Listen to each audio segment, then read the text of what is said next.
Hello guys, আসসালামু আলাইকুম। আপনারা কেমন আছেন? আশা করছি ভালো আছেন। আমিও ভালো আছি। আমি মাহিরা ব্লগটা আপনাদের জন্য আজকে আমরা এসেছিলাম পানিপুরি খেতে। দেখেন আমরা অনেক ঘন্টা খাড়িয়ে রয়েছে, কারণ পানিপুরিটা দিতে দেরি হচ্ছিল। আর দেখেন এই জায়গায় কত পদে টক আছে, আর টকগুলো কিন্তু অনেক মজা।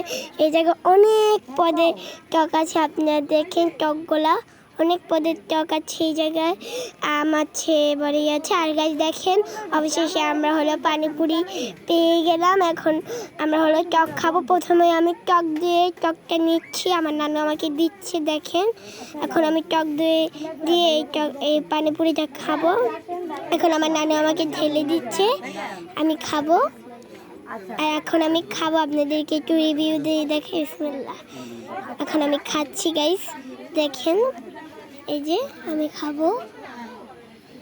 আর গাইস এটা খেতে কিন্তু আমার কাছে খুবই ভালো লেগেছে। দেখেন এখন আমি এটা খেয়েছি, অনেক ভালো লেগেছে এই টকটা। আর আন্টির দোকানের ফুচকাগুলো কিন্তু ভালো।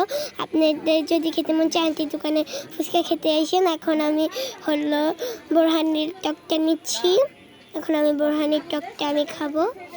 এটাও কিন্তু গাইস খুব মজা এই বোরহানির টকটা। আর গাইস এখন আমি তেঁতুলের টকটা নেব। এখন আমাকে নানু তেঁতুলের টকটা দিচ্ছে, আমি খাবো এখন। দেখেন আপনারা আমি তেঁতুলের টক দিয়ে খাবো এখন। আর গাইস এই ব্লগটা আপনাদের কেমন লেগেছে? আশা করছি ভালো লেগেছে, আমারও ভালো লেগেছে। আর দেখেন আমি এখন খাচ্ছি, এটা খাবো। আর এটা কিন্তু আমার ব্লগটা করতে খুব ভালো লেগেছিল। আর গাইস আমি খেয়েছি, এটা খুব মজা। আর গাইস এই ব্লগটা যদি আপনাদের ভালো লেগে থাকে 1000টা লাইক, 1000টা কমেন্ট করে দিন। টাটা, বাই বাই, আল্লাহ হাফেজ। আরও নতুন ব্লগ আপনাদের জন্য আনবো।